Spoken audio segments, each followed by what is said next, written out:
اے پیغمبر،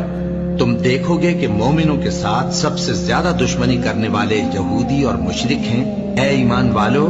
یہود اور نصارہ کو دوست نہ بناؤ، یہ ایک دوسرے کے دوست ہیں، اور جو شخص تم میں سے ان کو دوست بنائے گا وہ بھی انہی میں شمار ہوگا۔ بے شک اللہ ظالم لوگوں کو ہدایت نہیں دیتا۔ تو جن لوگوں کے دلوں میں نفاق کا مرض ہے، تم ان کو دیکھو گے کہ وہ ان میں دوڑ دوڑ کے ملے جاتے ہیں، کہتے ہیں کہ ہمیں خوف ہے کہ کہیں ہم پر زمانے کی گردش نہ آ جائے۔ سو قریب ہے کہ اللہ فتح بھیجے یا اپنے ہاں سے کوئی اور امر نازل فرمائے، پھر یہ اپنے دل کی باتوں پر جو چھپایا کرتے تھے پشیمان ہو کر رہ جائیں گے، اور اس وقت مسلمان تعجب سے کہیں گے کہ کیا یہ وہی ہیں جو اللہ کی سخت سخت قسمیں کھایا کرتے تھے کہ ہم تمہارے ساتھ ہیں؟